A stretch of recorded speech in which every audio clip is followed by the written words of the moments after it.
Stockholm 17 présente Le Voyage du Chat Rouge, carte à jouer, nouvelle édition 2026.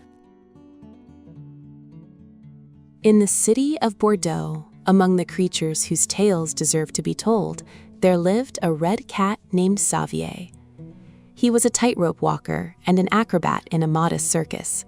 He walked along wires, leapt between trapezes, and never once lost his balance. His life was simple, shaped by the applause of spectators and the gentle clink of coins in the cash box. One day, news arrived from his brothers that a remarkable performance by Houdini would soon take place in Paris. The famous illusionist would throw himself, chained, into the waters of the Seine. Xavier longed to witness Houdini's escape with his own eyes. He decided to leave at once, but his money was not sufficient for the journey.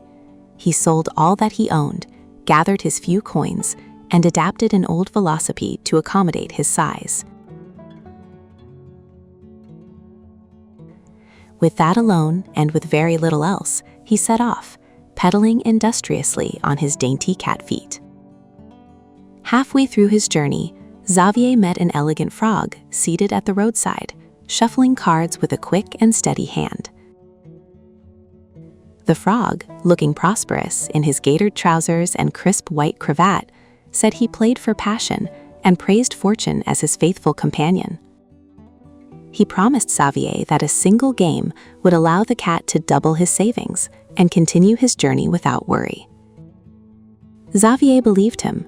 As the afternoon sun moved lower and lower in the sky, the cat played the game and lost everything.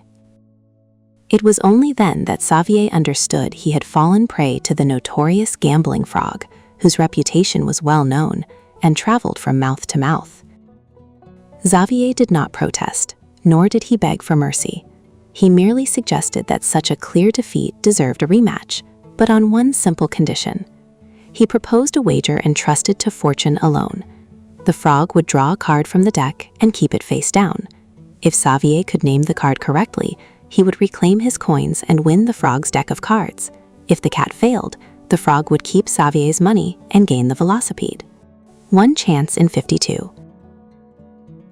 The notorious gambling frog laughed. It was the game he loved best. Pure chance. He accepted. The frog drew a single card and held it close to the brass buttons of his waistcoat, smiling indulgently at the cat. Xavier fell silent for a brief moment, then spoke his guess, the 4 of diamonds.